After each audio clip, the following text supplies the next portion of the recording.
जीवन में सुख और गुणों की अभिवृद्धि के लिए नीति के विषयों का श्रवण कर रहे हैं। नीतिकार हमें सिखाते हैं कि सुकून जिस भाव में जहाँ मिले जैसा मिले ले लेना चाहिए। दुनिया की सबसे कीमती कोई वस्तु है तो उसका नाम है सुकून। और आज का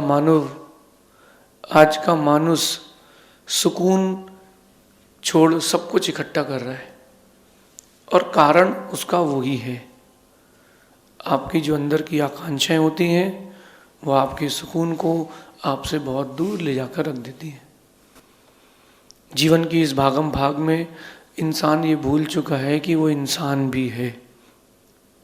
अपने आप को डिग्री कमाने की, पैसे कमाने की मशीन बना के रखा है।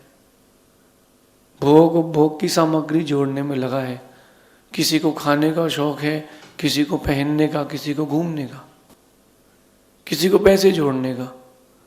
तो इन सब शौकों के कारण वो सुकून खो बैठा है, जबकि साथ में रहना कुछ नहीं है। एक मिनट के लिए सोचना कि जब आप पैदा हुए थे तो क्या लेकर के आए थे? जब आप पैदा हुए तो क्या लेकर के आए थे?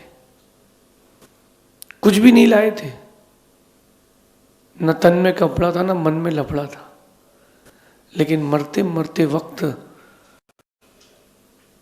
तन में तो कपड़ा नहीं था, मन में लफड़ा था।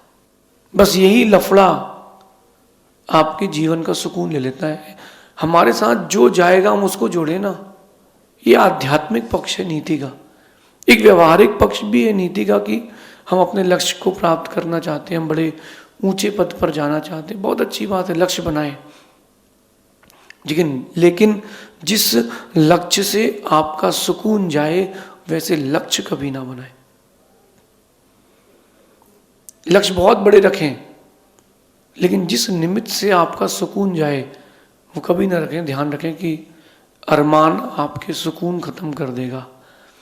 आपके अंदर की आकांक्षाएं आपका सुकून खत्म कर देंगी। ये आप सब जानते हैं, बस यहीं पर आके अटक जाते हैं। मैंने एक दृश्य देखा, मुझे लगा कि कबूतर मनुष्य से अच्छा है। मुझे लगा कि फिर भी जानवर मनुष्यों से अच्छा है। क्यों अच्छा है? एक कबूतर को मैंने देखा, उसने लगभग 15-20 दिन, 1 महीने तक एक दीवार की पट्टी पर घोंसला बनाया। तिनका तिनका तिनका तिनका जोड़ा। कभी खेत से लाया, कभी किसी की छत से लाया, कभी डाल से तोड़ करके लाया, तिनके लेकर के आया वो, और उसने वहां पर एक गोल अपना नेस्ट, घोंसला बना लिया। साहित्य में इसको कहते हैं नीड। बना लिया उसने अपना वो। अब इसके बाद कबूतर कबूतरी ने इंद्रिय सुखों का सेवन किया। मेरे ख्याल से 10 मिनट, 5 मिनट, 2 मिनट, 2 मिनट का उसने स्पर्शन इंद्रिय का सेवन किया, विषय भोग किया। अब इसके बाद उसने अंडा दे दिया। अब यहीं से काम बिगड़ना चालू हुआ है।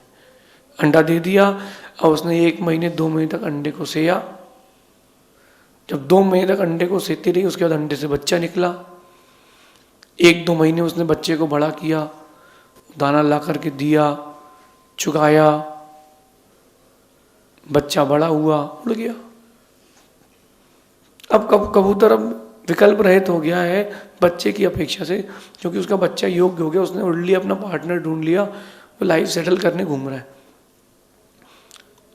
इंद्रिय सुख सेवन करके कबूतर ने अपने 4-6 महीने बर्बाद कर लिए। इंसान को देखो इंसान को। एक बार इंद्रिय सुख भोगे, आधा घंटे, 15 मिनट, 10 मिनट, 9 महीने तक माँ ने गर्भ में रखा बच्चे को। पैदा होते ही रुई में पालते हैं, ऐसे संभाल के रखे। सबसे नाजुक बच्चा अगर किसी का होता है तो मनुष्य का। संभाल के बड़ा किया, उसको पढ़ाओ, उसको लिखाओ, उसको आगे सिखाओ। कैसे ABCD A सिखाया माँ ने। 1 + 1 = 2 कैसे सिखाया। इसके बाद 30 साल का हुआ, उसकी शादी हुई, तब भी संभालो, क्योंकि उसके बच्चों का भी ठेका तुम्हारा है। एक अरमान पूरी जिंदगी का सुकून ले जा सकता है। इसलिए अरमान नहीं करें, आकांक्षाएं नहीं करें, लक्ष्य बड़े रखें। उन लक्ष्यों में अगर आपने अरमान को जोड़ लिया है, आपके सुकून चला जाएगा। और जिसके पास सुकून नहीं है, उसके पास सब कुछ होने पर भी कुछ नहीं है। आपके पास क्या है? आपके पास क्या है? लक्ष्य है? आपके पास जीवन में कोई लक्ष्य है कि नहीं है? लेकिन उस लक्ष्य के कारण सुकून नहीं जाना चाहिए। ये मैनेजमेंट है, यही मैनेजमेंट है। आज की नीति कह रही है कि सफर का आनंद तब आता है जब सामान कम होता है, और जीवन का आनंद तब आता है जब अरमान कम होता है। आप सफर में जाएं, जितनी कम चीजें रखेंगे उतना ज्यादा आनंद रहेगा, क्योंकि आप उन सब चीजों में उलझे नहीं रहेंगे। ऐसे ही आप जीवन के सफर में अगर आनंद लेना चाहते हैं तो अरमान कम रखें। जितनी कम इच्छाएं होंगी उतना अच्छा जीवन रहेगा। साधु लोग खुश क्यों हैं? साधु लोग खुश क्यों हैं? क्योंकि अरमान नहीं है। अगर साधु के अंदर भी अरमान आ जाए तो साधु का जीवन दुखमय हो जाएगा। जितना आप चाहेंगे दुनिया आपको उतना कम चाहेगी। मेरी इस बात को हृदय में रखना। जितना आप चीज़ों को चाहेंगे दुनिया आपको उतना कम चाहेगी। आप चीज़ों को जितना छोड़ेंगे दुनिया आपसे उतना जुड़ेगी। इतिहास गवाह है। राम के पास कुछ नहीं था, राम जंगल में थे, फिर भी वहां के लोग भी उनको चाहते थे। जितनी कम चीजें रहेंगी उतना आकर्षण रहेगा। राम भी उनसे आकर्षित होते थे जिनके पास कुछ नहीं होता था। ऐसे दिगंबर मुनियों पर भी राम का आकर्षण था। तो जितनी चीजें कम रखेंगे उतना लोग आपको चाहेंगे। आप चाहते हैं कि सुकून से रहना, तो आप कम चीजें रखें। एक बात देखना, आप कभी कभी किसी यात्रा पे जाते हैं ना, टूर पे या किसी घूमने के लिए बाहर, तो आप देखना पूरा घर लेके नहीं जाया जाता। एक सूटकेस में 2 जोड़ी कपड़े, 4 जोड़ी कपड़े। आप जितने कपड़े ले जाओगे उतना परेशान रहोगे। मन में रहेगा कि ये भी पहन ले, वो भी पहन ले। है ही नहीं तो क्या पहनोगे? अगर सफर का आनंद लेना है तो चीजें कम रखें, और अगर जीवन का आनंद लेना है तो अरमान कम रखें। जितने ज्यादा आपके अरमान रहेंगे उतना ज्यादा आपके जीवन में दुख रहेगा। समझें, संभलें। खुद को एक हाइट देने के लिए लक्ष्य तो बड़े रखें, लेकिन अरमान छोटे रखें, अरमान ना रखें। आपको लग रहा होगा कि बैलेंस कैसे बनाएं? जब तक इच्छाएं नहीं करेंगे लक्ष्य कैसे बनेगा? इच्छाओं और लक्ष्य में अंतर है। इच्छाएं पूरी ना हो तो दुख मिलता है, लेकिन लक्ष्य पूरा ना हो तो व्यक्ति पुनः पुरुषार्थ करता है। बात आ रही समझ में? इच्छाएं पूरी ना हो तो व्यक्ति अपने आप का बैलेंस खो देता है, संभालना मुश्किल होता है। लेकिन लक्ष्य पूरा ना हो तो वो उसको दोबारा रीट्राई करता है। जो आज के बच्चे एग्जाम दे रहे हैं, नीट पढ़ रहे हैं, IITN कर रहे हैं, ये इच्छा लेकर के आए हैं, इसलिए असफल होने में दुख लगता है, आत्महत्या की ओर जाते हैं। अगर लक्ष्य बनाए कि मुझे एक अपने आप को प्रूव करना है, मुझे एक अच्छा एक पढ़ा लिखा व्यक्ति बनना है, तो कहीं ना कहीं वो व्यक्ति फिर अपने लक्ष्य की ओर जाएगा, इच्छाओं की ओर नहीं जाएगा। इस जीवन में लक्ष्य बड़े रखें, लक्ष्य ऊंचे रखें, मगर अरमान और आकांक्षाएं कभी ना रखें। सीता को पता था कि सोने का हिरण नहीं होता। सीता की सोने के हिरण की इच्छा के पीछे इतना बड़ा युद्ध हो गया। सीता जी को, राम को भी पता था कि सोने का मृग नहीं होता। ये इच्छाएं गलत थी। रावण को पता था कि सती ये किसी की नहीं होगी। इच्छा थी रावण की, उसका अरमान था, उसका अरमान सब ले डूबा। उसका वो अरमान सब ले डूबा। आप अपने अंदर अरमान रखते हो कि नहीं? सोचना, विचार करना, बताना। मुझे पैसा कमाना है, मुझे बहुत बड़ा आदमी बनना है, बन जाओ। आखिरी में क्या होगा? जैसे आए थे वैसे ही जाना है। बिना दांत के आए थे, बिना दांत के जाना है। किसी को पहचानते नहीं थे शुरू में, आखिरी में भी किसी को नहीं पहचानोगे। सेम सिचुएशन है, सिचुएशन सेम है। इतना रहेगा अंतर कि उस समय अरमान नहीं थे तो सुकून था, जाते जाते अरमान रहते हैं तो सुकून चला जाता है। सिचुएशन सेम है। मैं कह रहा हूँ कि लक्ष्य बड़े रखें, ऊंचे रखें, इसमें कोई बाधा नहीं। ये हमारे जीवन है, हम चाहते हैं कि हम वर्ल्ड के टॉप पोजीशन पे रहें, अपनी फील्ड में रहें, कोई बात नहीं, बहुत अच्छी बात है। लेकिन लक्ष्य हो, आकांक्षाएं ना हो, इच्छा ना हो, क्योंकि आकांक्षाएं कभी पूरी नहीं होती, लक्ष्य तो फिर भी पूरे होते हैं। लक्ष्य तो फिर भी पूरे होते हैं। मैंने एक चीज देखी जीवन में, कुछ सीखो ना सीखो, रावण से एक बात सीख लेना कि रावण के पास सब कुछ था, उससे ज्यादा सुकून किसी को नहीं था, उससे ज्यादा विद्याएं किसी के पास नहीं थी, उस समय उससे बड़ा राज्य किसी के पास नहीं था।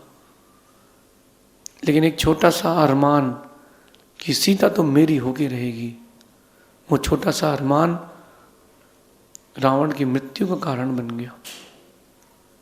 आप बताइए, आपके मन में कैसे कैसे अरमान हैं? आपके मन में छोटे अरमान है कि बड़े अरमान है? छोटे अरमान है, छोटा दुख मिलेगा। बड़े अरमान है, बड़ा दुख मिलेगा। छोटे लक्ष्य हैं या बड़े लक्ष्य हैं, ऊंचाइयां जरूर मिलेंगी, सुख जरूर मिलेगा, निश्चित मिलेगा।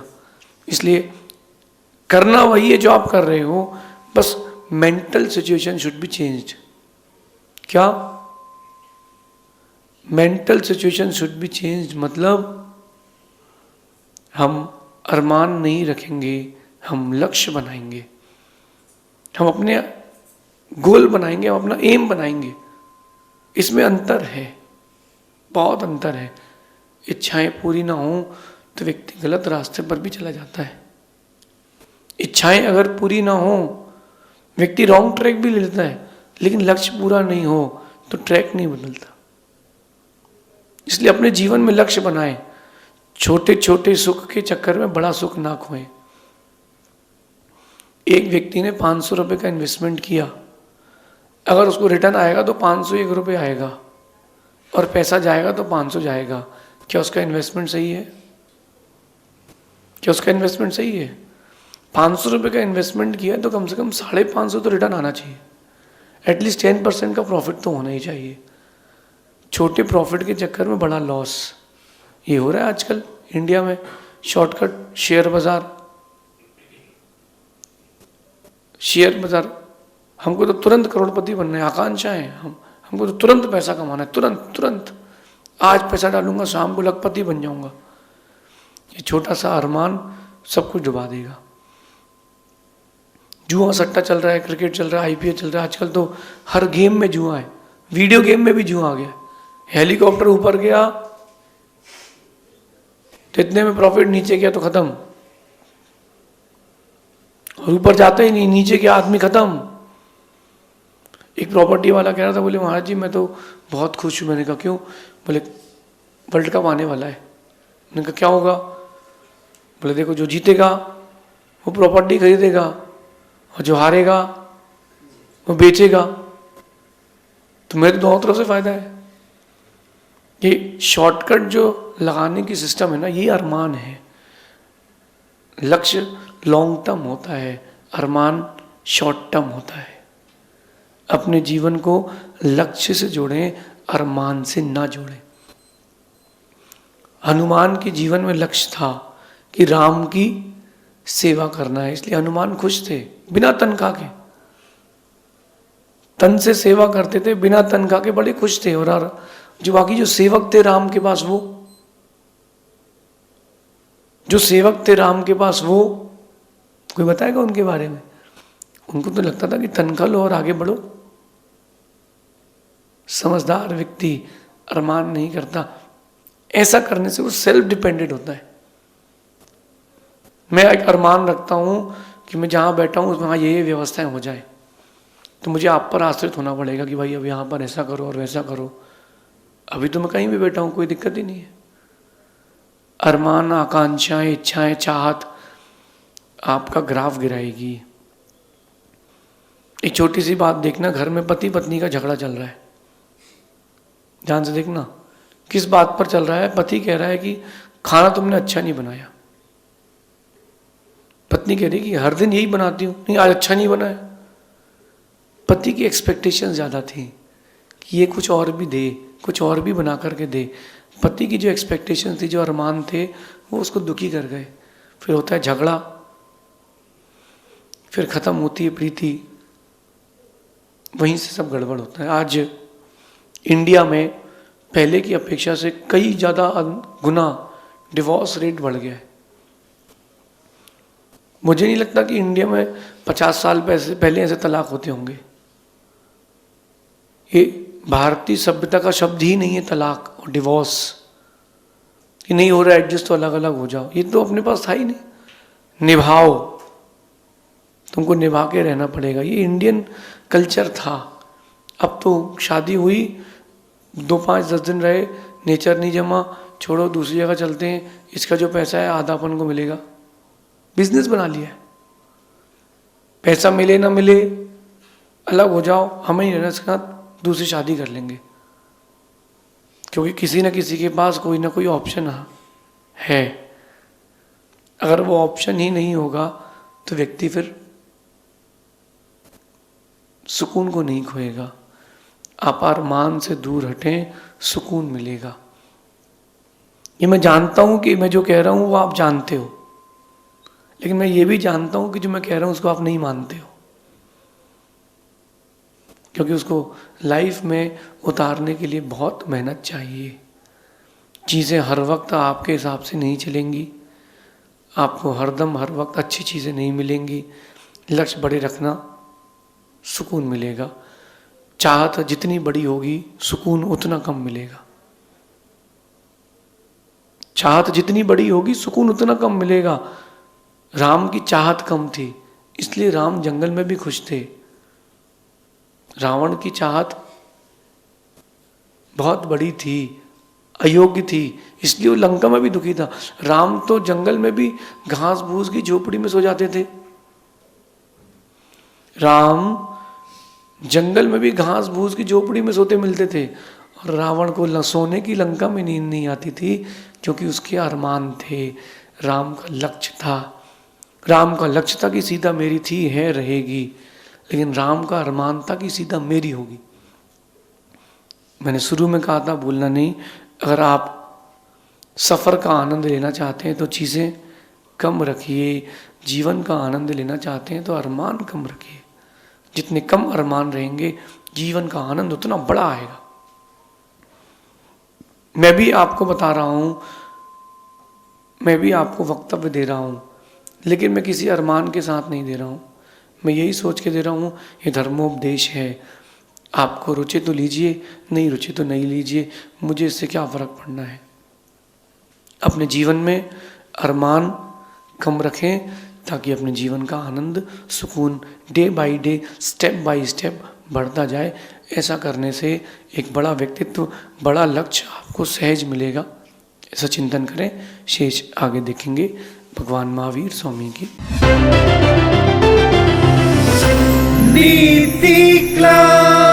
नीति क्लास।